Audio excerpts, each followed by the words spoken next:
بسم الله الرحمن الرحيم. الحمد لله رب العالمين الرحمن الرحيم مالك يوم الدين، وأشهد أن لا إله إلا الله، وأشهد أن سيدنا ومولانا محمدا عبده ورسوله أرسله إلى الناس كافة بشيرا ونذيرا. أما بعد، فإن خير الحديث كتاب الله، وخير الهدي هدي محمد صلى الله عليه وسلم، وشر الأمور محدثاتها، وكل محدثة بدعة، وكل بدعة ضلالة، وكل ضلالة في النار. فأعوذ بالله السميع العليم من الشيطان الرجيم من همزه ونفخه ونفثه. بسم الله الرحمن الرحيم. سبحان الذي أسرى بعبده ليلا من المسجد الحرام إلى المسجد الأقصى الذي باركنا حوله لنريه من آياتنا إنه هو السميع البصير. سبحانك لا علم لنا إلا ما علمتنا إنك أنت العليم الحكيم. رب اشرح لي صدري ويسر لي أمري واحلل عقدة من لساني يفقه قولي واحلل عقدة من لساني يفقه قولي. عزیز ساتھیوں اور گرامی قدر پیارے بھائیوں، السلام علیکم ورحمۃ اللہ وبرکاتہ۔ نبی کریم صلی اللہ علیہ وسلم کو اللہ تبارک و تعالی نے جن عظیم معجزات سے نوازا تھا، ان میں سے ایک معجزہ اسراء اور معراج بھی ہے۔ یہ دو لفظ ہیں جو قرآن اور حدیث میں وارد ہیں، اسراء اور معراج۔ یہ اسراء اور معراج کا معجزہ جہاں نبی کریم صلی اللہ علیہ وسلم کے لیے نہ کہ صرف معجزہ بلکہ آپ کے لیے تسلی کا سبب تھا، وہیں اس میں مسلمانوں کے لیے بہت کچھ درس و عبرت ہے۔ مسلمانوں کے لیے بہت سی ایسی چیزیں ہیں جو اللہ تبارک و تعالی یا آخرت میں اپنے لیے خوف کا سبب ہے، وہیں بہت سی چیزیں ہیں جو مسلمانوں کے لیے اس میں بشارت بھی ہیں۔ آج بدقسمتی سے خصوصاً رجب کے مہینے میں، جس مہینے کے بارے میں کہا جاتا ہے کہ اس مہینے میں آپ صلی اللہ علیہ وسلم کو معراج ہوئی تھی، واللہ عالم، جبکہ اس سلسلے میں کوئی صحیح اور یقینی بات نہیں کہی جا سکتی کہ معراج آپ کو کس مہینے میں ہوئی، لیکن جہاں تک اسراء اور معراج کا معاملہ ہے یہ قرآن اور حدیث سے ثابت ہے۔ تو یہ اسراء اور معراج خصوصاً اس مہینے میں جب اس کا ذکر کیا جاتا ہے تو لوگ اس سلسلے میں بڑے ہی مبالغے اور بہت ہی زیادتی سے کام لیتے ہیں۔ صحیح، ضعیف، من گڑھت واقعات اس قسم کے بیان کیے جاتے ہیں جس میں اصل جو روح ہے معجزہ کی، اس معجزے کی، اور اس معجزے سے ایک مومن کو کیا سبق لینا چاہیے، وہ ختم ہو کر کے رہ جاتی ہے۔ لیکن ایک مسلمان ہونے کے ناطے ہمیں اور آپ کو یہ سوچنا چاہیے کہ آخر یہ معجزہ نبی صلی اللہ علیہ وسلم کے لیے پیش آیا، آپ کو اللہ تعالیٰ نے اس معجزے سے نوازا، تو اس میں نبی صلی اللہ علیہ وسلم کو کیا پیغام تھا اور ہمیں اور آپ کو اس میں کیا پیغام دیا گیا ہے۔ تو اس سلسلے میں آج کی مجلس میں چند باتیں مجھے آپ کے سامنے رکھنی ہیں۔ پہلی بات تو یہ ہے کہ یہ اسراء اور معراج کا جو واقعہ پیش آیا ہے، بلکہ اس سے پہلے یہ سنیے کہ دو لفظ ہیں، اسراء اور معراج، اور دونوں مل کر کے ایک معجزہ ہیں۔ کیوں؟ اس لیے کہ دونوں ایک ساتھ پیش آئے ہیں۔ اسراء سرا سے بنا ہے، جس کے معنی ہوتا ہے رات کو سفر کرنا، رات کو چلنا۔ چونکہ آپ صلی اللہ علیہ وسلم کو جو اسراء اور معراج کرائی گئی ہے یہ رات ہی کے وقت، اس لیے اس کو اسراء کہتے ہیں۔ اسراء رات کو سفر کرنا، تو آپ صلی اللہ علیہ وسلم رات ہی میں مسجد حرام سے لے کر کے مسجد اقصی تک گئے۔ تو چونکہ رات کا سفر تھا اور رات ہی میں واپس آئے، اس لیے اس کو کیا کہا جاتا ہے؟ اسراء۔ سبحان الذی اسری بعبدہ لیلا من المسجد الحرام، پاک ہے وہ ذات جس نے اپنے بندے کو رات ہی میں سیر کرائی ہے مسجد حرام سے مسجد اقصی تک۔ تو خود قرآن مجید میں اسے کیا کہا گیا ہے؟ اسراء کہا گیا ہے۔ اس لیے ایک سورت ہے اسے ہم لوگ کیا کہتے ہیں؟ سورت الاسراء یا بنی اسرائیل۔ تو الاسراء اسی مناسبت سے ہے۔ اور معراج کا معنی ہے، معراج کے معنی اصل میں ہوتا ہے سیڑھی کے چڑھنے کا آلہ۔ تو چونکہ آپ صلی اللہ علیہ وسلم کو مکہ مکرمہ سے بیت المقدس لے آیا گیا اور یہاں سے آپ کو اوپر لے جایا گیا، چڑھنے کے معنی ہے نا، اس لیے اس کو جو بیت المقدس سے لے کر کے ساتوں آسمان کی سیر کرائی گئی ہے، یہ گویا ایک معراج، اوپر چڑھنا ہے، اس لیے اسے کیا کہا جاتا ہے؟ معراج۔ خود حدیث میں ہے عورے جابی عورے جابی عورے جابی، مجھے لے کر اوپر چڑھایا گیا، مجھے اوپر چڑھایا گیا۔ اور یہ اس بات کی دلیل ہے جو اہل سنت و جماعت کہتے ہیں کہ اللہ تبارک و تعالیٰ اوپر کی جانب ہے۔ اللہ تعالیٰ ہر جگہ نہیں ہے، جیسے ہمارے یہاں کہتے کہ اللہ ہر جگہ ہے۔ اللہ تعالیٰ کہتے ہیں نا ہر جگہ اللہ موجود ہے، نہیں، اللہ ہر جگہ موجود نہیں۔ اللہ کہاں ہے؟ عرش کے اوپر ہے اپنی ذات کے لحاظ سے، تبھی تو آپ کو معرجہ اوپر لے جایا گیا نا، ورنہ اگر اللہ تعالیٰ ہر جگہ ہوتا تو معراج کی ضرورت کیا تھی؟ تو علی کل حال اسراء اور معراج کا یہ معنی ہے جو مل کر کے ایک معجزہ بنا ہے۔ یہ اسراء اور معراج راجح قول کے مطابق یہ 10 ہجری میں پیش آیا ہے، اور اس کے پیش آنے کا ایک بہت بڑا مقصد تھا۔ وہ کیا؟ نبی کریم صلی اللہ علیہ وسلم کو تسلی اور اطمینان دلانا۔ کیوں؟ اس لیے کہ نبی کریم صلی اللہ علیہ وسلم کہ 10ویں ہجری میں 10ویں بعثت کے موقع پر، یعنی آپ کے نبوت کے 10ویں سال، 2 ایسے حادثات بلکہ 3 ایسے حادثات پیش آئے تھے جو کسی بھی انسان کی ہمت کو توڑ دینے کے لیے کافی ہے۔ پہلا حادثہ یہ تھا کہ ابو طالب کا انتقال ہو گیا۔ نبی کریم صلی اللہ علیہ وسلم کے چچا تھے اور آپ کے سب سے بڑے معین اور مددگار تھے۔ دوسرے، ان کے 3 دن بعد یا 3 دن پہلے آپ کی بیوی حضرت خدیجہ رضی اللہ تعالی عنہا کا انتقال ہو گیا ہے۔ ان دونوں کے انتقال کی وجہ سے آپ صلی اللہ علیہ وسلم کو بڑی پریشانیاں اٹھانی پڑی۔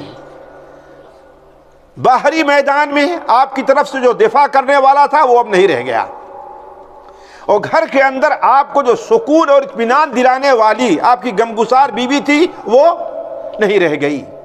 اسی لیے سیرت نگاروں نے اس سال کو عام الحزن رکھا ہے، یعنی غم کا سال، غم کا سال۔ اور اس موقع پر قریش آپ صلی اللہ علیہ وسلم کو جس قدر اذیت پہنچاتے تھے، ابو طالب کی زندگی میں اتنی اذیت نہیں پہنچا سکے تھے۔ بلکہ سیرت ابن ہشام وغیرہ میں ہے کہ ایک بار اللہ کے رسول صلی اللہ علیہ وسلم گھر اس حال میں تشریف لے آئے کہ آپ کے سر کے اوپر مٹیاں ہیں، زخم، جسم کے اندر زخم لگا ہوا ہے، سر سے خون بہ رہا ہے۔ گھر تشریف لے آئے، آپ کی ایک بیٹی، شاید وہ زینب ہے، وہ آپ صلی اللہ علیہ وسلم کے سر سے مٹی کو دھوتے لگی، روتے جاتی تھیں اور آپ کے جسم سے خون کو صاف کرتے جاتی تھیں۔ آپ صلی اللہ علیہ وسلم نے کہا کہ اے بیٹی نہیں رو نہیں، اس لیے کہ اللہ تعالیٰ تمہارے باپ کو ضائع نہیں کرے گا۔ پھر آپ صلی اللہ علیہ وسلم نے فرمایا کہ اب جو اذیت مجھ کو قریش کے لوگ پہنچا رہے ہیں، ابو طالب کی زندگی مجھے اذیت نہیں پہنچا پائی تھی۔ اس سے اندازہ لگائیں کہ آپ صلی اللہ علیہ وسلم کے لیے دنیاوی لحاظ سے کس قدر باہر میدان تاریک تھا۔ اسی لیے آپ صلی اللہ علیہ وسلم کسی مددگار اور دعوت کے کام میں اپنی مدد کے لیے تلاش کرنے کے لیے آپ نے طائف کا سفر کیا، لیکن طائف والوں نے بھی آپ کے ساتھ کیا معاملہ کیا؟ وہ نہ صرف افسوسناک ہے بلکہ شرمناک بھی ہے۔ کہ ایسا معاملہ انسان اپنے دشمن کے ساتھ بھی نہیں کرتا جو کسی کے پاس بطور مہمان یا مدد کے لیے جائے، لیکن یہ سب ہوا ہے، اس طرف میں نہیں جانا چاہتا۔ ایسے موقع پر آپ صلی اللہ علیہ وسلم کو اللہ تبارک و تعالی نے اسراء اور معراج کرائی کہ آپ پریشان نہ ہوں۔ اگر طائف اور قریش کے لوگ آپ کو نبی نہیں مانتے ہیں تو آپ کا مقام تو یہ ہے کہ آسمان کے ہزارہ اور لاکھہ فرشتے آپ کی نبوت کا اقرار کرتے ہیں اور آپ کو خوش آمدید کہہ رہے ہیں۔ اگر مکے کے لوگ آپ کو خانہ کعبہ مسجد حرام میں آپ کو اور آپ کے ساتھیوں کو نماز نہیں پڑھنے دینا چاہتے تو آپ پریشان نہ ہوں۔ اللہ نے آپ کا مقام یہ رکھا ہے کہ آپ کے پیچھے بیت المقدس میں ایک نہیں دو نہیں 1,24,000 انبیاء آپ کے پیچھے نماز پڑھ رہے ہیں۔ تو آپ کو اللہ تعالیٰ نے یہ مقام دیا ہے، یہ اصل وجہ تھی اسراء اور معراج کی، تاکہ ایک طرف نبی صلی اللہ علیہ وسلم کو تسلی ہو۔ اسراء اور معراج کا ساتھیوں مختصر سا قصہ یہ ہے، فوائد کے ذکر کرنے سے پہلے حکمت یہ کہ نبی کریم صلی اللہ علیہ وسلم ایک دن شعب ابی طالب میں ام ہانی کے گھر میں آرام فرما تھے کہ گھر کی چھت پھٹتی ہے، وہاں سے حضرت جبرائیل اور کوئی اور فرشتہ نازل ہوا، آپ صلی اللہ علیہ وسلم کو وہاں سے لے کر کے گئے اور حطیم میں لے آئے۔ حطیم سمجھتے ہیں نا، جو خانہ کعبہ کا دیوار گری ہوئی ہے، وہاں آپ صلی اللہ علیہ وسلم کے سینے مبارک کو چاک کیا گیا اور آپ کے دل کو نکال کر کے سونے کی تشتری میں رکھ کر کے زمزم کے پانی سے دھولا گیا۔ پھر ایک صحن اور ایک تشتری لائی گئی جس میں ایمان اور حکمت تھی، اسے آپ کے سینے میں رکھ کر کے آپ کے دل کو وہاں پر رکھ دیا گیا، بند کر دیا گیا۔ پھر آپ صلی اللہ علیہ وسلم کو مسجد سے باہر نکالا گیا، حضرت جبرائیل ساتھ میں تھے، وہاں ایک جانور تھا جس کی شکل کے بارے میں کوئی تفصیل نہیں ہے، البتہ یہ ہے کہ وہ گدھے سے چھوٹا اور گدھے سے بڑا اور گھوڑے سے چھوٹا تھا، لیکن اس قدر تیز رفتار تھا کہ جہاں تک انسان کی نظر جاتی ہے وہاں اس کا پہلا قدم پڑتا تھا، اتنا تیز رفتار تھا۔ اور دوسری اس کی خوبی بعد حدیثوں میں یہ ہے کہ دنیا کا کوئی راستہ اس کے لیے رکاوٹ نہیں بنتا تھا۔ اگر وادی میں اترنا ہوتا تو اس کے آگے کے پیر بڑے ہو جاتے تاکہ بیلنس رہ جائے، اور اگر چڑھائی کرنی ہوتی پہاڑ کے اوپر تو آگے پیچھے والے پیر اوپر اٹھ جاتے۔ اس طریقے سے آپ صلی اللہ علیہ وسلم تھوڑی ہی دیر میں، اللہ عالم منٹ یا سیکنڈ کا معاملہ تھا، آپ صلی اللہ علیہ وسلم بیت المقدس پہنچے۔ وہاں آپ صلی اللہ علیہ وسلم نے دروازے کے ایک حلقے میں آپ صلی اللہ علیہ وسلم نے اپنے براق کو باندھا، مسجد میں داخل ہوئے۔ مسجد میں داخل ہونے کے بعد بعض روایات کے مطابق آپ صلی اللہ علیہ وسلم نے 2 رکعت نماز پڑھی، اور بعض روایات کے مطابق تمام انبیاء کو وہاں پر اکٹھا کیا گیا۔ اذان ہوتی ہے، اقامت ہوتی ہے، لیکن مصلی خالی ہے۔ حضرت جبرائیل آتے ہیں اور آپ صلی اللہ علیہ وسلم کا دست مبارک پکڑ کر کے وہاں پر کھڑا کر دیتے ہیں مصلی پر کہ اس امامت کا حقدار کون ہے؟ آپ صلی اللہ علیہ وسلم۔ آپ صلی اللہ علیہ وسلم کو پھر اس کے بعد 2 پیالے پیش کیے گئے، ایک پیالہ دودھ کا تھا اور دوسرا پیالہ شہد کا تھا، نہیں شراب کا تھا، خمر کا تھا، دوسرا پیالہ شراب کا تھا۔ آپ صلی اللہ علیہ وسلم نے دودھ کا پیالہ قبول کر لیا اور اس کو چھوڑ دیا۔ حضرت جبرائیل نے کہا کہ آپ نے فطرت کا اختیار کیا، فطرت کو پا لی ہے، ورنہ اگر شراب آپ کو اختیار کرتے تو آپ کی امت گمراہ ہو جاتی۔ پھر اس کے بعد آپ صلی اللہ علیہ وسلم کو معراج وہاں سے کرائی گئی۔ پہلے آسمان پر پہنچے، حضرت جبرائیل آپ کے ساتھ ہیں، دستک دیتے ہیں دروازے پر۔ معلوم یہ ہوا کہ آسمان کے دروازے ہیں اور وہاں جانے کے لیے بھی اجازت کی ضرورت ہے۔ فرشتہ پوچھتا ہے کون؟ کہا جبرائیل۔ کہا آپ کے ساتھ کون؟ کہا محمد صلی اللہ علیہ وسلم۔ کہا کیا انہیں بلایا گیا ہے، انہیں نبی بنایا گیا ہے؟ حضرت جبرائیل نے کہا ہاں۔ آپ صلی اللہ علیہ وسلم کے لیے دروازہ کھولا گیا، فرشتے نے بڑھ کر کے آپ سے سلام کیا، آپ کی نبوت کا اعتراف کیا اور آپ کو خوش آمدید اور ویلکم کیا۔ اس کے بعد آپ صلی اللہ علیہ وسلم آگے بڑھے تو وہاں ایک سانولے شخص کا نہایت ہی خوبصورت شخص بیٹھا ہوا دکھائی دیا، اور کیا آپ صلی اللہ علیہ وسلم دیکھا کہ ان کے دائیں جانب کچھ تصویریں، صورتیں ہیں اور کچھ بائیں جانب ہیں۔ دائیں جانب والے نہایت خوبصورت ہیں اور بائیں جانب والے بدصورت ہیں۔ جب وہ شخص دائیں جانب دیکھتا ہے تو مسکرا دیتا ہے اور بائیں جانب دیکھتا ہے تو رونے لگتا ہے۔ آپ صلی اللہ علیہ وسلم سے حضرت جبرائیل نے کہا یہ آپ کے باپ آدم علیہ السلام ہیں۔ آپ صلی اللہ علیہ وسلم آگے بڑھے، ان سے سلام کیا، انہوں نے آپ کی سلام کا جواب دیا اور کہا مرحبا بالابن الصالح والنبی الصالح، نیک بیٹے اور ایک نیک نبی کے لیے خوش آمدید ہے۔ اور آپ صلی اللہ علیہ وسلم بتایا گیا کہ دائیں جانب جو ہیں وہ نیک لوگوں کی روحیں ہیں، تو حضرت آدم علیہ السلام اپنی اولاد کے نیک لوگوں کو دیکھتے تو ہنسنے لگتے، خوش ہو جاتے، اور بائیں طرف وہ برے لوگ ہیں، کافر فاسق فاجر لوگ ہیں، ان کی طرف دیکھتے حضرت آدم علیہ السلام رونے لگتے، جیسا کہ ایک باپ کی کیفیت ہوتی ہے۔ وہاں سے آپ صلی اللہ علیہ وسلم کو دوسرے آسمان کی سیر پر لے جایا گیا اور چڑھایا گیا عرج اوپر۔ وہاں دروازہ کھلوایا، دروازے پر دستک دی گئی، اس فرشتے نے بھی وہی سوال کیا کہ کون؟ حضرت جبرائیل نے کہا کہ میں۔ کہا آپ کے ساتھ کون؟ کہا کہ محمد صلی اللہ علیہ وسلم۔ کہا انہیں بھیجا گیا ہے؟ کہا ہاں۔ دروازہ کھولا، اس نے بھی آپ سے سلام کیا اور آپ کی نبوت کا اعتراف کیا۔ اس آسمان پر آپ کی دو نبیوں سے ملاقات ہوتی ہے، دو خالہ زاد بھائی جو ہیں، خالہ زاد بھائی حضرت عیسیٰ اور حضرت یحییٰ علیہ السلام۔ آپ نے ان سے سلام کیا، انہوں نے آپ کے سلام کا جواب دیا، آپ کی نبوت کا اعتراف کیا اور آپ کو خوش آمدید کہا۔ پھر آپ کو تیسرے آسمان پر لے جایا گیا، وہاں بھی فرشتوں نے آپ سے سلام کیا، آپ کی نبوت کا اعتراف کیا اور آپ کو خوش آمدید کہا۔ وہاں آپ کی ملاقات حضرت یوسف علیہ السلام سے ہوتی ہے۔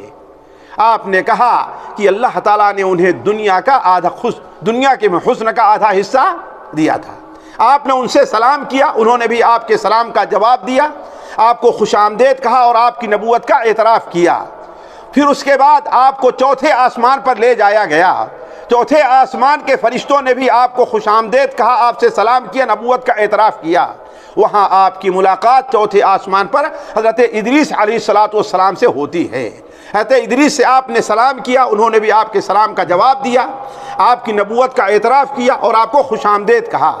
پھر آپ صلی اللہ علیہ وسلم کو پانچویں آسمان پر لے جایا گیا، وہاں کے فرشتوں نے بھی آپ کو خوش آمدید کہا، آپ کو مرحبا کہا، آپ کی نبوت کا اعتراف کیا، اور آپ صلی اللہ علیہ وسلم کی ملاقات وہاں حضرت ہارون علیہ السلام سے ہوتی ہے، ہارون میں عمران۔ انہوں سے بھی آپ نے سلام کیا، انہوں نے بھی آپ کو سلام کا جواب دیا اور کہا نیک نبی اور نیک بھائی کے لیے خوش آمدید ہو۔ پھر آپ چھٹے آسمان پر تشریف لے گئے، وہاں کے فرشتوں نے بھی آپ کو سلام کیا، خوش آمدید کہا، وہاں آپ کی ملاقات موسیٰ ابن عمران علیہ السلام سے ہوتی ہے۔ ان سے آپ نے سلام کیا، انہوں نے بھی آپ کے سلام کا جواب دیا، آپ کو خوش آمدید کہا اور آپ کے نبوت کا اعتراف کیا۔ آپ جیسے ہی آگے بڑھے کہتے موسیٰ علیہ السلام رونے لگے۔ آپ صلی اللہ علیہ وسلم پوچھا کہ آخر ان کے رونے کی وجہ کیا ہے؟ موسیٰ سے جبرائیل نے پوچھا رو کیوں رہے ہو؟ تو کہا مجھے اس جوان کے اوپر رشک آ رہا ہے کہ یہ ہمارے بعد نبی بنا کر کے بھیجا جا رہا ہے، البتہ اس کی امت کے لوگ ہماری امت سے زیادہ جنت میں جائیں گے، اس لیے ہمیں ان کے اوپر رشک آ رہا ہے۔ اس چیز کو یاد رکھیں گے، ذہن میں رکھیں گے حضرت موسیٰ علیہ السلام۔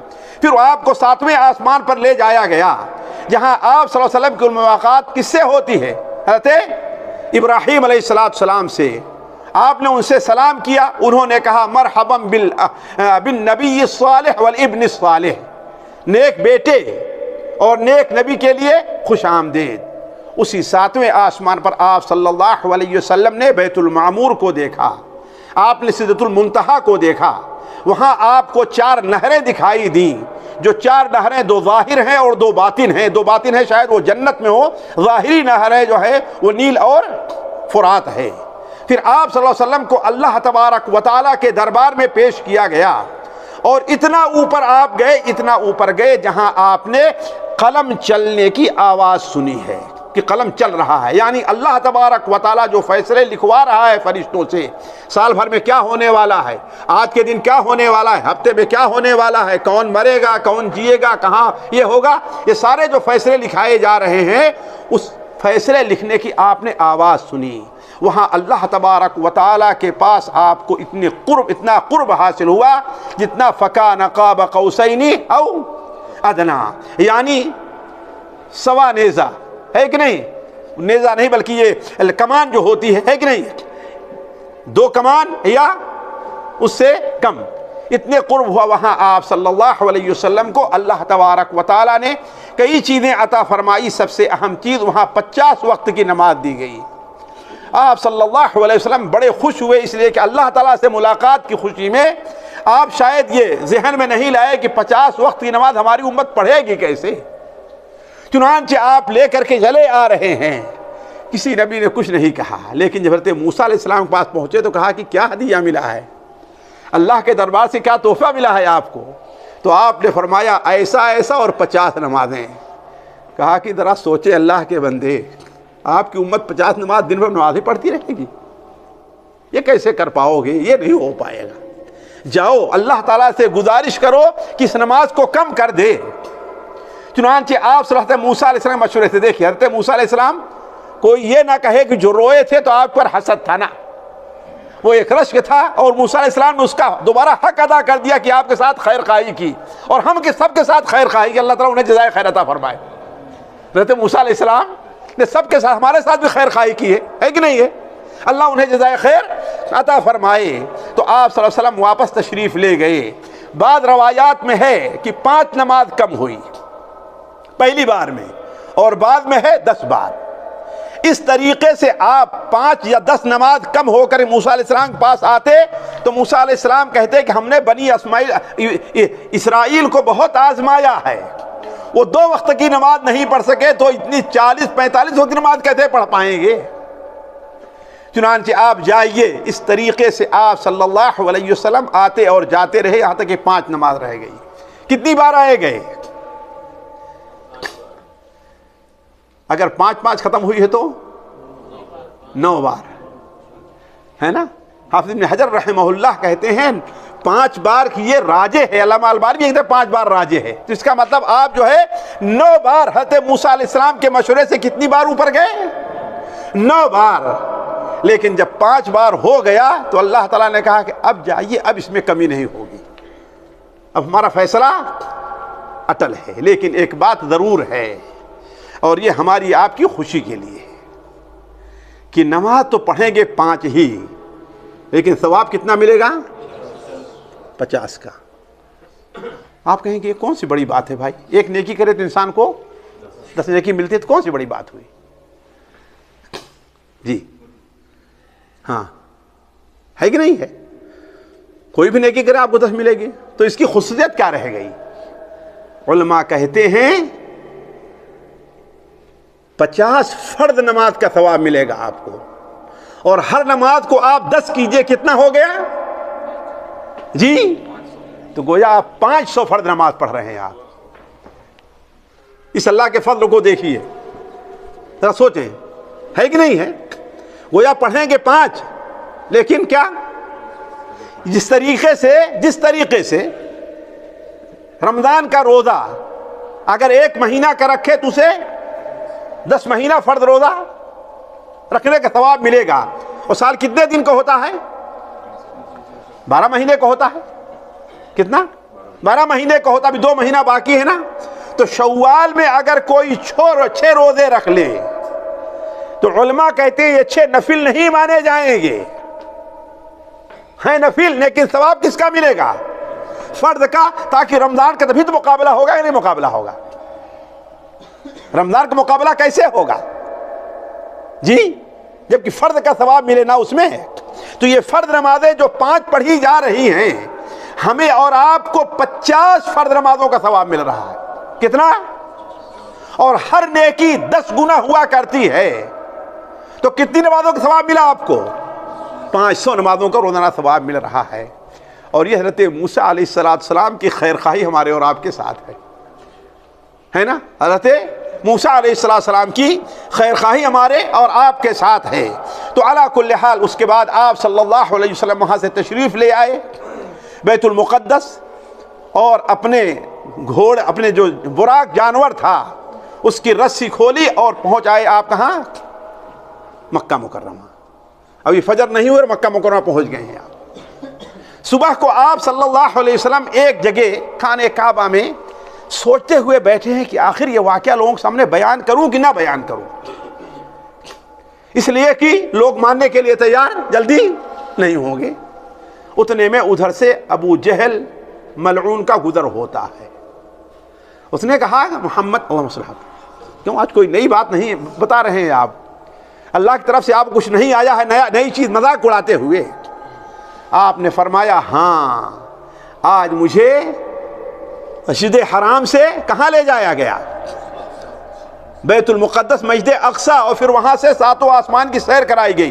کہا تم رات مسجد بیت المقدس گئے اور واپس بھی چلے آئے؟ کہا کہ ہاں. کہا کہ اچھا ٹھیک ہے، میں لوگوں کو بلاتا ہوں ذرا ان کے سامنے تاکہ لوگ بھی جھٹلائیں، میں اکیلے نہ جھٹلاؤں. مذاق اڑاتے ہوئے لوگوں کو جمع کیا. آپ صلی اللہ علیہ وسلم پاس جمع ہو گئے تو آپ نے کہا آج میرے ساتھ یہ معاملہ پیش آیا ہے. لوگوں نے کہا بیت المقدس ہو کر کے آ گیا؟ کہا ہاں. یاد رکھیں اس سے پہلے آپ بیت المقدس کبھی نہیں گئے تھے. تو ان میں سے کچھ لوگ جو جا چکے تھے دیکھ کر کے آئے تھے، تو کہا کیا آپ ہمیں بیت المقدس کی تصویر کشی کر سکتے ہیں، یعنی کیسے ہے؟ آپ نے کہا ہاں. چنانچہ آپ سے پوچھا جانے لگا اور آپ بتانے لگے. اتنے میں بعد ایسی چیزیں پوچھتے ہیں جسے آپ نے ضبط نہیں کیا تھا، اس لیے کہ ہر آدمی ایک بار دیکھنے میں نہیں. ابھی یہاں سے آپ جائیں تو کوئی پوچھے بھائی کتنے اس میں لمب لگے ہوئے ہیں، تو کون بتا، کتنے لوگ بتا پائیں گے؟ ہے کہ نہیں ہے؟ مشکل ہے نا. آپ صلی اللہ علیہ وسلم ارشاد فرماتے ہیں کہ دیوار پر میرے سامنے لا کر کے بیت المقدس کو اللہ تعالیٰ نے رکھ دیا، اور میں پوچھتے تھے، میں دیکھ کر کے بتا دیا جاتا تھا. تو آخر میں ان لوگوں نے کہا کہ ہاں بھائی وصف تو صحیح بیان کر رہا ہے. اور پھر کیا کہتے ہیں؟ نعوذ باللہ من ذالک، کہتے ہیں کہ اس سے بڑا جادو تو ہم نے اس سے پہلے کہیں نہیں دیکھا تھا. نعوذ باللہ من ذالک. علی کل حال ساتھیو، یہ واقعہ بڑا لمبا ہے، میں وہ اس طرف نہیں جانا چاہتا. صرف اختصار کے ساتھ یہ ہے کہ اسراء اور معراج آپ کے سامنے رکھی ہے. ہمیں یہ دیکھنا ہے کہ آخر ہمیں اس سے کیا فائدہ ہونا. دیکھیں پہلی چیز یہ ہے کہ اللہ کے رسول صلی اللہ علیہ وسلم سے متعلق اللہ تعالیٰ نے فرمایا ہے سبحان الذی اسری بعبدہ لیلا من المسجد الحرام الى المسجد الاقصى الذی بارکنا حولہ لنریہ من آیاتنا انہ هو السمیع البصیر. پاک ہے وہ ذات جس نے اپنے نبی کو رات ہی میں سیر کرائی. کہاں سے؟ بیت المقدس سے، مسجد حرام سے لے کر کے مسجد اقصی تک. ذرا آگے آ جائیں تھوڑا سا، آپ لوگ بعد میں آنے والوں کے لیے ہی مسئلہ ہوتا ہے. آگے آ جائیں تھوڑا سا، تاکہ بات پیچھے والوں کو جگہ مل جائے جو لوگ آ رہے ہیں. اللہ جزائے خیر دے آپ کو. اذا قیل لکم تفسحوا فی المجالس فافسحوا یفسح اللہ لکم. اللہ تعالیٰ اس کا بدلہ دے گا کہ آپ کے مجلس، اللہ اپنے پاس مجلس میں کشادگی دے گا آپ کے لیے. تو آپ صلی اللہ علیہ وسلم سے متعلق اللہ فرماتا ہے پاک ہے وہ ذات جس نے اپنے نبی کو رات ہی میں سیر کرائی مسجد حرام سے مسجد اقصی تک. کیوں؟ دو چیزیں بیان کریں. الذی بارکنا حولہ، اس پر غور کریں. وہ مسجد اقصی جس کے ارد گرد ہم نے برکت دی ہے. اور کیوں؟ لنریہ من آیاتنا، تاکہ ہم انہیں اپنی آیات دکھلائیں، اپنی آیات کا مشاہدہ کرائیں. تو آپ صلی اللہ علیہ وسلم کو اللہ تعالیٰ نے کن عجائب قدرت اور کن عجائب کا اللہ نے مشاہدہ کرایا تھا، ان میں سے 2-3 میں آپ کے سامنے رکھتا ہوں. پہلا ہے بیت المقدس کی زیارت کرائی ہے. ساتھیو بیت المقدس اللہ تبارک و تعالی مسلمانوں کو قوت دے کہ اس ظالموں سے اس گھر کو چھڑا لیں. یہ گھر بڑا مبارک ہے. اس گھر کی زیارت کرنے والے کے گناہ ایسے ہی مٹ جاتے ہیں جس طریقے سے گیا گو اس کی معنی اس کو جنا ہوا بھی. اس گھر کو اللہ تعالیٰ نے ایک ایسی برکت سے نوازا ہے جو مسجد حرام اور مسجد نبوی کو بھی حاصل نہیں ہے. جی ہاں، ایک ایسی فضیلت سے نوازا ہے، تعجب ہو رہا ہوگا ہمارے بڑے بھائیوں کو کہ مسجد حرام اور مسجد نبوی سے بھی کو بھی نہیں نوازا ہے. مسجد حرام کے بارے میں کہیں نہیں ہے کہ اللہ نے اس کے ارد گرد برکت دی ہے. مسجد حرام مبارک ہے، مکہ مبارک، مکہ شہر کیا ہے؟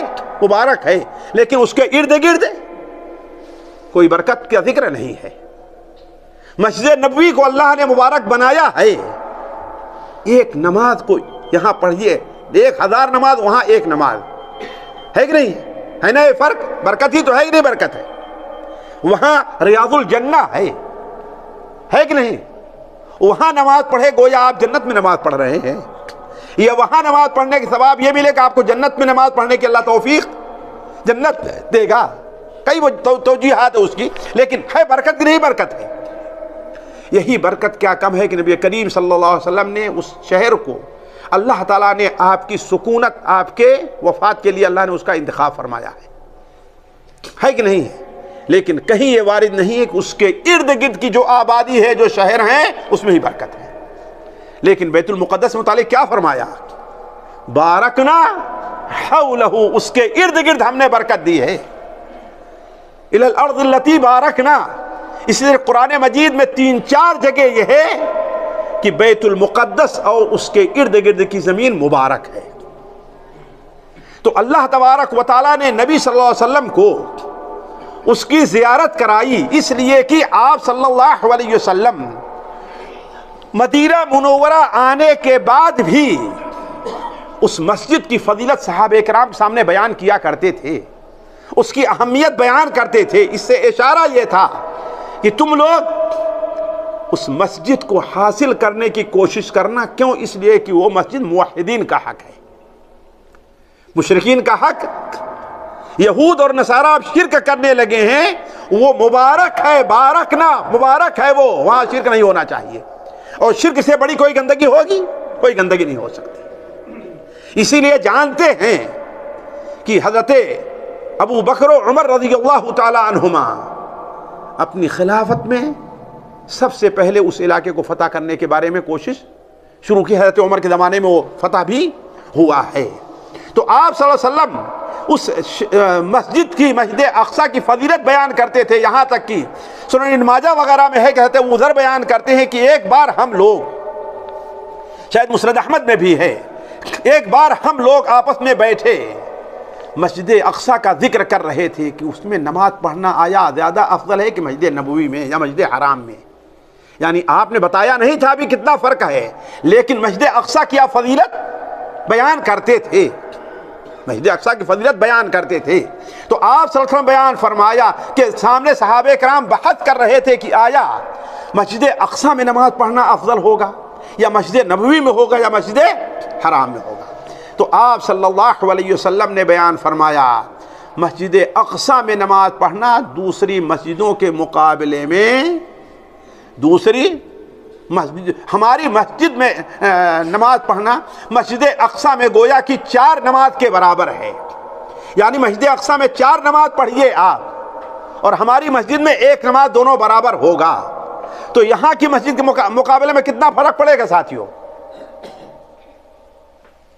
یہاں کی مسجد کے مقابلے میں کتنا فرق پڑے گا؟ 250 کا، 4 ہے نا؟ چوتھائی، جب وہ اس کا چوتھائی ہے مسجد نبوی کا، مسجد نبوی کا چوتھائی ہے 250. یعنی یہاں 1 نماز پڑھیے آپ اور مسجد اقصیٰ میں گویا وہاں اگر 1 نماز پڑھیے تو یہاں کا مقابل 250 کا فرق پڑے گا. اس کے بعد آپ صلی اللہ علیہ وسلم نے اس سے متعلق ایک بڑی اہم بات بیان فرمائی جو اس وقت نہیں ہے کہ میں آپ کے سامنے رکھوں. تو پہلی چیز یہ ہے. دوسری چیز یہ ہے کہ اللہ کے رسول صلی اللہ علیہ وسلم نے سدرۃ المنتہا کو دیکھا. سدرہ کے معنی کیا ہوتا ہے؟ بیری کے، اور منتہا یعنی حد. وہ بیری کا درخت جو عالم لاہوت اور عالم ناسوت، لاہوت اور عالم ناسوت کی حد ہے. زمین سے جتنے فرشتے نیچے کی طرف ہیں اس سے اوپر نہیں جا سکتے، اور اس سے اوپر جو فرشتے ہیں اس سے نیچے نہیں آ سکتے. یہ حد ہے اوپر اور نیچے کی. کون؟ سدرۃ المنتہا، بحری کا درخت ہے، اور وہ بحری کا درخت اتنا مبارک ہے کہ اس کے پتے ہاتھی کے کان کے اتنے بڑے بڑے ہیں، اور اس میں جو پھل ہوتے ہیں، حجر کا جو علاقہ ہے یہ مبرز وغیرہ کا ہے، الاحسا وغیرہ میں، وہاں پر مٹکے بڑے بڑے بنتے تھے. کہا کہ اس کے پھل حجر کے مٹکوں کے برابر ہیں. تو آپ صلی اللہ علیہ وسلم بیان فرماتے ہیں کہ میں تھا کہ اچانک اللہ کی رحمت نے جب اس کو ڈھانک لیا تو اتنا خوبصورت ہو گیا، اتنا خوبصورت ہو گیا کہ اس کی کوئی صفت نہیں بیان کی جاتی. وہیں پر آپ بیت المعمور کو بھی دیکھا آپ نے، قرآن مجید میں ہے نا، والبیت المعمور، قسم ہے بیت معمور کی. بیت معمور کا معنی کیا ہے؟ بیت معمور آسمان میں جو فرشتے ہیں ان کا قبلہ ہے. جس طریقے سے ہمارا قبلہ کون ہے؟ مسجد حرام، خانہ کعبہ ہے نا. فرشتوں کا قبلہ کون ہے؟ اور بعض روایات میں ہے کہ بعینہ وہ جہاں پر کعبہ ہے نا، اسی کے اوپر کی طرف اگر وہ گرے آ کر کے تو خانہ کعبہ پر آ کر کے گرے گا. آپ صلی اللہ علیہ وسلم کو اس کا مشاہدہ کرایا گیا کہ فرشتے اس کا طواف کر رہے ہیں، اور روز آنا اس گھر کا طواف کتنے فرشتے کرتے ہیں؟ 70,000 فرشتے کرتے ہیں. اور جو فرشتہ ایک بار طواف کر لیتا ہے دوبارہ اس کو موقع نہیں ملتا ہے. تو آپ صلی اللہ علیہ وسلم کو یہ ساری چیزوں کا مشاہدہ کرایا گیا ہے کہ نہیں ہے؟ آپ صلی اللہ علیہ وسلم کو جن عجیب چیزوں کا مشاہدہ کرایا گیا ان میں ایک بات یہ بھی ہے، اور قابل غور ہے، جان بوجھ کے میں اس کا ذکر کر رہا ہوں. آپ کو اچھے اور برے لوگوں کی روحوں کا بھی مشاہدہ کرایا گیا، آدم علیہ السلام کے دائیں اور بائیں. ساتھیوں، دو فائدے ہمیں اس سے بہت اہم ملتے ہیں. ایک تو یہ ہے کہ باپ کے دل میں اپنے بیٹوں کی محبت بہت زیادہ ہوتی ہے. بیٹے کے دل میں باپ کی محبت اتنی نہیں ہوتی جتنا باپ کی محبت اپنے بیٹوں کے دل میں ہوا کرتی ہے. اس لیے حضرت آدم علیہ السلام نے جب ان بیٹوں کو دیکھا جو نیک ہیں، اللہ کے مقرب بندے ہیں، تو ہنسنے لگے. اور جب دوسری طرف دیکھا تو دوسری طرف ساتھیوں ذرا غور کریں، ان میں ہماری روح بھی تو ہوگی کہ نہیں ہوگی؟ جی، تو ہم اور آپ کبھی یہ سوچیں، دعا کریں کہ اے اللہ تعالیٰ اگر کسی گناہ کے عوض، کسی غلطی کے عوض ہماری روح کو بائیں طرف رکھا ہے تو میری روح کو آپ دائیں طرف کر دیجیے. اللہ تعالیٰ سے دعا تو کریں نا کہ ہمیں کن لوگوں میں بنا؟ جو اصحاب الیمین ہوں. ساتھیوں، خیر اب جو کائنات، عجائب کائنات تو بہت ہیں، لیکن میں اس طرف نہ جا کر کے اللہ کے رسول صلی اللہ علیہ وسلم کو وہاں پر بعض گنہگاروں کا بھی مشاہدہ کرایا گیا ہے. یہ کس لیے؟ تاکہ ہم اور آپ اپنے آپ کو اس سے بچانے کی کوشش کریں. پہلے کون سے لوگ ہیں، اور اس طرح بھی دیکھیں گویا کہ یہ گناہ اللہ کی نظر میں بہت قبیح ہے. پہلا کیا ہے؟ آپ صلی اللہ علیہ وسلم کو مشاہدہ کرایا گیا زنا کرنے والے مردوں، زنا کرنے والی عورتوں کا. زنا کرنے والے مردوں کے مقابلے کا آپ کا ایسا مشاہدہ کرایا گیا کہ ان کے سامنے دو گوشت ہے. ایک گوشت تازہ ہے اور تر و تازہ بالکل صاف ستھرا ہے، اور دوسرا گوشت سڑا ہے اور بدبو آ رہی ہے. تو آپ نے دیکھا کچھ لوگ اس گوشت کے پاس سے آ کر کے یہ گوشت کھا رہے ہیں اور اس سے اپنا پیٹ بھر رہے ہیں. آپ نے جب حضرت جبریل سے پوچھا، حضرت جبریل نے کہا کہ یہ آپ کی امت کے وہ لوگ ہیں جن کو اللہ نے حلال بیویاں دی ہوئی ہیں، لیکن ان کو چھوڑ کر کے کہاں جاتے ہیں؟ حرام کاری کی طرف جا رہے ہیں. اور کچھ عورتیں آپ کو ایسی دکھائی گئیں کہ آپ صلی اللہ علیہ وسلم نے دیکھا کہ ان کے سینوں میں، چھاتیوں میں لوہے کے آنکس لگا کر کے انہیں الٹا لٹکا دیا گیا اور ایسے لٹک رہی. اللہ محفوظ رکھے. آپ نے پوچھا یہ کون ہیں؟ حضرت جبرائیل نے کہا یہ وہ عورتیں ہیں جو زنا کرتی ہیں اور اپنے شوہر کے بستر پر ایسے بچے کو جنتی ہیں جو حقیقت میں ان کا بچہ نہیں ہوا کرتا ہے. اسی طریقے سے غور سے سنیں، آپ صلی اللہ علیہ وسلم کو غیبت اور چغلی کرنے والوں کا ہی برا انجام دکھایا گیا ہے. غیبت سمجھتے ہیں نا؟ اور چغلی، کسی کے پیچھے اس کی برائی۔ بدقسمتی سے ساتھیوں اس میں کس قدر لوگ مبتلا ہیں، چھوٹے بڑے، نیک بد، عالم جاہل، سارے کے سارے اس کے اندر مبتلا ہیں، پیٹھ پیچھے لوگوں کی غیبت کرنے میں۔ حضرت انس بن مالک کی روایت سنن ابو داؤد وغیرہ میں ہے کہ آپ صلی اللہ علیہ وسلم بیان فرماتے ہیں جب مجھے معراج کرائی گئی تو میرا گزر کچھ ایسے لوگوں سے ہوا جن کے ناخن تانبے کے تھے، جن کے ناخن تانبے کے ہیں، اور وہ اس سے اپنے چہرے اور اپنے سینے کے گوشت کو نوچ کر رہے ہیں۔ ہم نے کہا اے جبرائیل یہ کون سے لوگ ہیں؟ تو آپ صلی اللہ علیہ وسلم نے ارشاد فرمایا یہ وہ لوگ ہیں جو لوگوں کا گوشت دنیا میں کھاتے تھے، یعنی غیبت کیا کرتے تھے۔ اسی طریقے سے آپ صلی اللہ علیہ وسلم، مسند احمد میں ہے، انس بن مالک کی روایت ہے کہ آپ آگے بڑھے معراج کی شب تو آپ کو کچھ ایسے لوگ دکھائے گئے جن کے جبڑوں کو آگ کی کینچیوں سے کاٹا جا رہا تھا، عام کینچی نہیں بلکہ آگ کی کینچیوں سے کاٹا جا رہا، ادھر کاٹا جاتا خون پیپ بہتا رہتا، اللہ تعالیٰ محفوظ رکھے، پھر ادھر سے کاٹتا اور یہ درست ہو جاتا، ادھر سے خون اور پیپ بہتا، پھر ادھر سے کاٹا جاتا۔ آپ نے کہا اے جبرائیل یہ کون سے لوگ ہیں؟ کہا یہ آپ کی امت کے وہ خطبہ اور مقررین حضرات ہیں جو دکھاوے کے لیے تقریر کیا کرتے تھے، لوگوں میں فتنہ پھیلاتے تھے۔ آپ صلی اللہ علیہ وسلم کو کچھ ایسے لوگ بھی دکھائے گئے جن کے پیٹ گھروں کے برابر ہے، بڑے گھر ہے گویا کی، اور اللہ تعالیٰ محفوظ فرمائے اندر آپ نے سانپ اور بچھو کو چلتے ہوئے دیکھا۔ آپ نے پوچھا اے جبرائیل یہ کون سے لوگ ہیں؟ حضرت جبرائیل نے کہا یہ سود کھانے والے لوگ ہیں۔ اسی طریقے سے آپ صلی اللہ علیہ وسلم کو کچھ ایسے لوگ دکھائے گئے جن کے ہونٹ جبڑے کیا تھے؟ اونٹوں جیسے تھے۔ اونٹ کا جبڑا ہوتا ہے نا، ایک نیچے ایک اوپر۔ کہا ایک شخص آتا اور آگ کا انگارہ لے کر کے ایسے لیتا اور ان کے جبڑے کو کھولتا زبردستی اور اندر ڈال دیتا، وہ اندر کھولتا کھولتا پیچھے سے نکل جاتا، برابر یہ سلسلہ جاری ہے۔ آپ نے پوچھا اے جبرائیل یہ کون سے لوگ ہیں؟ کہا یہ وہ لوگ ہیں ان الذین یاکلون اموال الیتامی ظلما انما یاکلون فی بطونہم نارا وسیصلون سعیرا۔ یہ وہ لوگ ہیں جو یتیموں کا مال ناجائز طور پر کھاتے ہیں۔ ساتھیو آج ذرا دیکھیں تو ہمارے یہاں یہ برائی کس قدر عام ہے، کس قدر عام ہے یتیموں کا مال کھانے کے۔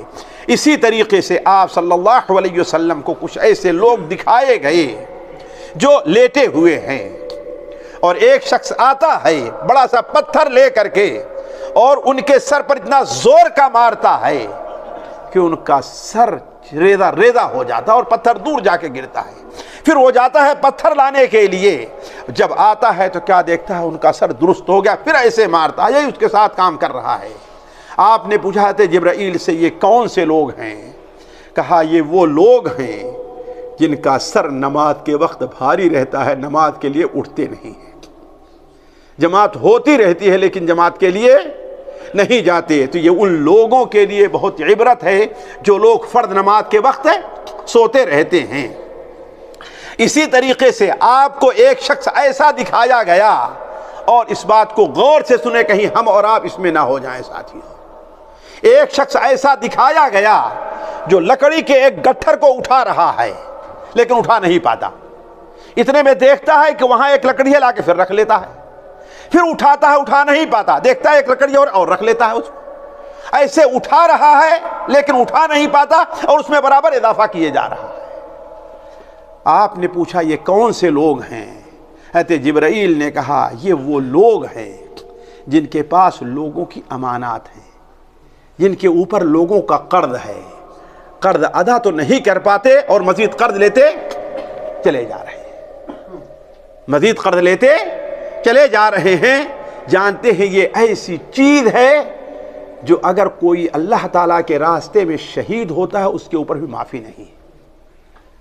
صحیح ترغیب و ترہیب وغیرہ میں علامہ البانی صحیح کہتے ہیں، حضرت عبداللہ بن مسعود کا قول ہے کہ اللہ تعالیٰ کے راستے میں جو شہید ہوتے ہیں اللہ تعالیٰ ان کا تمام گناہ معاف کر دے گا سوائے امانت کے، سوائے امانت کے اللہ تعالیٰ بلائے گا اس شخص کو، کہے گا لوگوں کی امانتیں دو، کہاں ہیں؟ کہے گا اے اللہ تعالیٰ دنیا تو ختم ہو چکی ہے، دنیا تو وہاں تھا امانت دینے کا معاملہ، اب کہاں امانت کا یہاں معاملہ ہے؟ تو اللہ تعالیٰ فرمائے گا لے جاؤ اس کو جہنم میں ڈال دو۔ جو لوگ بغیر کسی خاص وجہ کے لوگوں کا قرض لیتے رہتے ہیں اور بعض لوگوں کی نیت ہی رہتی ہے کہ ہمیں نہیں دینا ہے، بلکہ اس کے لیے ایک صاحب کہنے لگے کہ ہمارے ایک رشتہ دار تھے، کہتے تھے کہ دیکھو کسی سے قرض لو، پہلی بار لو نا تو اگر 1 مہینہ کا وعدہ ہے تو 25 دن میں واپس کر دو، دوسری بار اس سے بڑا قرض مانگو، اس سے بڑا قرض مانگو اور جو وقت ہے اس سے اسے پہلے ادا کر دو، اور تیسری بار خوب جم کر کے قرض مانگو اور کبھی نہ ادا کرو۔ نعوذ باللہ من ذالک۔ یہ لوگ اس چیز کی خطرناکی کو اللہ کی قسم جانتے نہیں ہیں۔ اگر 1 درہم بھی کسی کے اوپر قرض ہے، اللہ کی قسم 1 روپے بھی ہے، تو جنت میں نہیں جائے گا وہ۔ تو حضرت عبداللہ مسعود نے فرمایا کہ اس شخص کو جہنم کی طرف لے جایا جائے گا، جہنم کے دہانے پر جیسے پہنچے گا تو کیا دیکھے گا؟ اس کی وہ امانت جو اس کے پاس رکھی گئی تھی، وہ قرض جو اس نے لیا تھا، وہ وہاں سامنے دکھائی دے رہی ہے۔ وہ جلدی سے کود پڑے گا وہاں پر کہ جائے لے آئے اور لا کر دے کر کے اللہ تعالیٰ کو اسے فرصت لے لے۔ چنانچہ جب جائے گا لینے کے لیے تو نیچے چلی جائے گی، اس کے پیچھے کودے گا یہاں تک کہ لے کر کے آئے گا، یہاں تک کہ جب تک بالکل جہنم کے کنارے پہنچا کہ ہاں اب ہم نکل جائیں گے، پھر اس کے ہاتھ سے پھسلے گا، پھر نیچے چلی جائے گی۔ یہی معاملہ ہوتا رہے گا یہاں تک کہ اللہ تعالیٰ لوگوں کے درمیان فیصلہ کر دے۔ تو ساتھیو، خیر باتیں ایسی بہت ہیں، البتہ ایک اور چیز کی دیکھیے، ہمارے جو ہے اس امت کے لیے جو بشارت کی چیزیں ہیں وہ بھی 2-1 سن لیجئے۔ پہلی چیز تو یہ ہے کہ اللہ کے رسول صلی اللہ علیہ وسلم کو لوگوں کا امام بنا کر کے یہ ظاہر کر دیا کہ یہ امت لوگوں کی قیادت کے لیے آئی ہے، لوگوں کے پیچھے چلنے کے لیے نہیں آئی ہے۔ اپنے کو ایسا بنائے نہ یہ کہ اپنے کھانے میں، اپنے پینے میں، اپنے پہننے میں، اپنے اٹھنے میں، اپنے بیٹھنے میں لوگوں کی تقلید کرنا شروع کرے، نہیں، بلکہ وہ ایسی بنے کہ لوگ اس کی تقلید کریں۔ آج ہمارا عجیب حال ہے، عجیب حال ہے ہماری جو ہے مغرب کے تقلید کا، کہ مغرب اگر کوئی ایسی چیز کر دے، اگرچہ بظاہر کتنا نقصان ہو، لیکن ہمیں اس کے پیچھے چلنا ہے، آپ لوگ اس کو اچھی طریقے سے جانتے ہیں۔ دوسری چیز یہ ہے گناہوں کی بخشش، اس پر خوش ہونا چاہیے لیکن دلیری نہیں کرنا چاہیے گناہوں میں۔ اللہ تعالیٰ دلیری کو نہیں پسند کرتا، گناہ ہے انسان شرمندہ ہو۔ تو آپ صلی اللہ علیہ وسلم کو کچھ ایسے لوگ دکھائے گئے جو نہایت ہی خوبصورت ہیں، اور کچھ ایسے لوگ دکھائے گئے جن کا آدھا حصہ خوبصورت ہے اور آدھا بدصورت ہے۔ پھر ان سے کہا گیا کہ وہ جو نہر بہ رہی ہے جاؤ اس میں نہا کر کے آؤ۔ جب نہانے گئے اس میں نہائے تو ان کا پورا جسم کیا ہے وہ دھل گیا۔ آپ نے پوچھا اے جبرائیل یہ کون سے لوگ ہیں؟ کہتے جبرائیل نے فرمایا یہ آپ کی امت کے وہ لوگ ہیں جو گنہگار ہیں، اللہ ان کے گناہوں کو معاف کر دے گا۔ اسی طریقے سے ساتھیوں، ابھی بتایا تھا فرض نمازیں تو 5 ہیں لیکن ثواب کتنا مل رہا ہے؟ اسی طریقے سے 2 اور چیزیں جو ہے ہمیں اور آپ کو ملی ہیں۔ ایک تو سورہ بقرہ کے آخر کی 2 آیتیں، اس کا ہر انسان کو سونے سے پہلے اس کا اہتمام کرنا چاہیے، بغیر پڑھے ہوئے ان کو سونا، آمن رسولوں سے لے کر کے آخر تک بغیر پڑھے نہیں سونا چاہیے، آمن رسول سے آخر تک لے کر کے۔ اور آج کل آسان، جس کو یاد نہ ہو موبائل میں دیکھ کر کے پڑھ لے، موبائل میں دیکھ کر کے پڑھ لے۔ ایک چیز، دوسری چیز ان آیتوں کو سمجھنے کی کوشش کرنی چاہیے کہ اللہ تعالیٰ اس میں آخر ان دونوں آیتوں کی فضیلت کیوں اتنی رکھا ہے، کہ آپ صلی اللہ علیہ وسلم نے ارشاد فرمایا کہ ان آیتوں میں جو کچھ بھی ہے، جو بندہ بھی سوال کرتا ہے، جیسے بندہ کہتا ہے ربنا لا تؤاخذنا ان نسینا او اخطأنا، اے رب اگر ہم سے بھول ہو جائے یا غلطی ہو جائے تو اس پر ہماری گرفت نہ کیجیے گا، تو اللہ تعالیٰ فوراً جواب دیتا اے بندے جا ہم نے ایسے ہی کیا ہے، جا اے بندے ایسے ہم نے ایسے ہی کیا ہے۔ بندہ کہتا ہے ربنا ولا تحمل علینا اسرا، ربنا ولا تحمل علینا اسرا کما حملته علی الذین من قبلنا، اے اللہ تعالیٰ جیسے پچھلی قوموں کو آپ نے بڑے بڑے مصائب میں ڈالا اور آزمایا، ہمیں اتنی بڑی مصیبتوں میں نہ ڈالا، ہم اس کو برداشت نہیں کر سکتے۔ اللہ تعالیٰ فرماتا ہے جا ہم نے ایسے ہی کیا۔ تو کہنے کا مطلب دوسری چیز یہ ہے کہ ان آیتوں کو انسان سمجھنے کی کوشش کرے۔ نبی کریم صلی اللہ علیہ وسلم کی صحیح مسلم میں وہ روایت ہے کہ آپ صلی اللہ علیہ وسلم بیان فرمایا کہ جب میں وہاں اللہ کے دربار میں حاضر ہوا تو اللہ تعالیٰ نے مجھے 3 چیزیں عطا کی ہیں۔ ایک تو 5 وقت کی نمازیں ہیں، دوسرے سورہ بقرہ کے آخر کی 2 آیتیں ہیں۔ ساتھیوں پورا قرآن اس وقت نازل ہو رہا ہے جب آپ صلی اللہ علیہ وسلم زمین پر ہیں، اور یہ 2 آیتیں کب آپ کو دی جا رہی ہیں؟ جب آپ ساتویں آسمان۔ ان دونوں تو آیتوں کو فضیلت سمجھیے اور آپ اس کو سمجھنے کی کوشش کیجیے۔ اور تیسری چیز یہ ہے کہ میری امت کا جو شخص شرک نہیں کرے گا، میری امت کا جو شخص شرک نہیں کرے گا، اللہ تعالیٰ اس کے کبائر کو بھی معاف کر دے گا۔ اسی طریقے سے حضرت اللہ کے رسول صلی اللہ علیہ وسلم کو حضرت ابراہیم سے ملاقات کہاں ہوئی تھی؟ جی پہلے آسمان، 7ویں آسمان پر۔ حضرت ابراہیم علیہ السلام نے ہمیں اور آپ کو ایک بشارت دی ہے۔ ساتھیوں اپنے مقام کو پہچانیے۔ لوگوں کے پیچھے، مغرب کے پیچھے، ان کی تقلید میں کہاں دوڑ رہے ہیں آپ؟ اللہ نے آپ کا کیا مقام دیا ہے؟ آپ صلی اللہ علیہ وسلم بیان فرماتے ہیں کہ میری ملاقات جبرائیل سے ہوئی تو انہوں نے پہلے تو یہ کہا کہ اے محمد اپنی امت سے میرا سلام کہہ دیجیے گا۔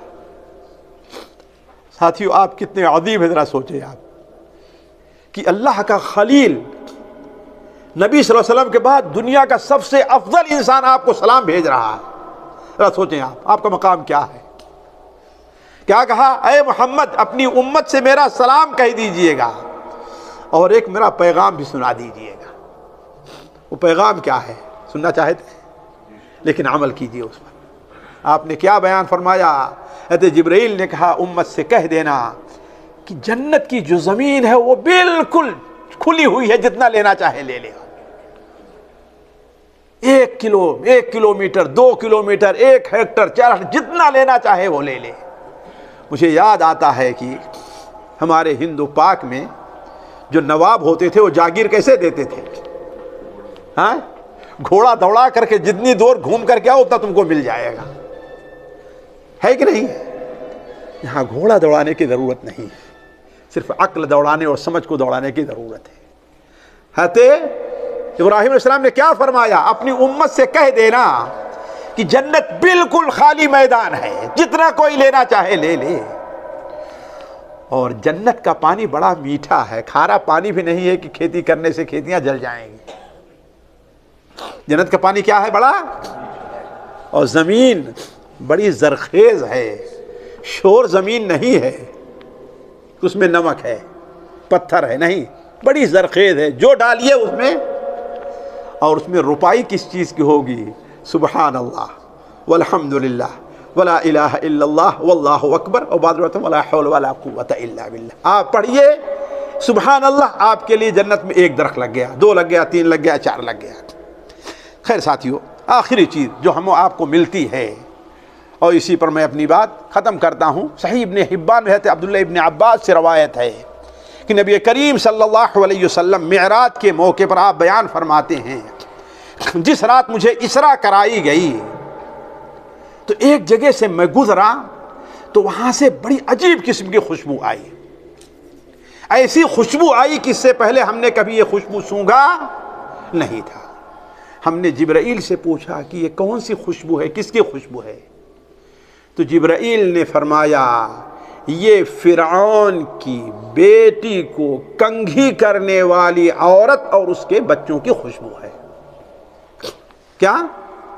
فرعون کی بیٹی کو کنگھی کرنے والی جو عورت تھی اس کے اور اس کے بچوں کی خوشبو ہے۔ آپ نے فرمایا اس کا ماجرا کیا ہے؟ کہا کہ وہ عورت فرعون کی بیٹی کو کنگھی کر رہی تھی کہ اچانک کنگھی اس کے ہاتھ سے نیچے گر گئی۔ اس نے کہا بسم اللہ۔ کیا کہا؟ بسم اللہ۔ جب اس نے بسم اللہ کہا تو فرعون کی بیٹی نے کہا کہ ارے یہ اللہ کیا ہے؟ اللہ کیا ہے جس کا نام لے رہی ہے تو؟ کہا یہ اللہ ہمارا رب ہے، تیرا رب ہے اور ساری دنیا کا رب ہے۔ کہا کیا تو میرے باپ کے علاوہ بھی کسی کو اپنا رب مانتی ہے؟ کہا ہاں، میرا رب، تیرے باپ کا رب اور ساری دنیا کا رب کون ہے؟ اللہ تعالیٰ ہے۔ کہا تب تو میں اپنے باپ سے اس کی شکایت کر دوں گی۔ کہا کر، اللہ پر ہم ایمان لے آئے ہیں، موسیٰ علیہ السلام پر ایمان لے آئی تھی وہ۔ کہا شکایت کریں، کاج کر تو شکایت۔ فرعون کے پاس بات گئی، فرعون نے اس کو بلایا، کہا کیا تو میرے علاوہ کسی اور کو اپنا رب مانتی ہے؟ کہا کہ حضور میرا رب، آپ کا رب اور ساری دنیا کا رب کون ہے؟ اللہ تعالیٰ ہے۔ فرعون دھمکانے لگا، نہیں مانی، ڈرانے لگا، نہیں مانی، مارنے کی دھمکی دی، نہیں مانی۔ کہا کہ اگر تو اپنی بات سے پھرتی نہیں ہے تو تجھے اور تیرے بچوں کو جلا دوں گا میں۔ اس نے کہا آپ کو جو کرنا ہے کیجئے، لیکن ہمارا رب کون ہے؟ اللہ تعالیٰ ہے۔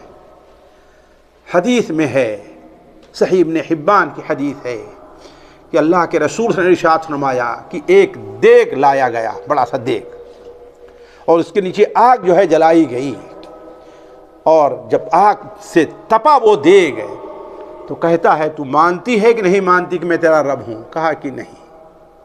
چنانچہ اس کے ایک بچے کو لیا گیا، اس میں ڈال دیا گیا، اس کے سامنے وہ جل کر کے راکھ ہو گیا۔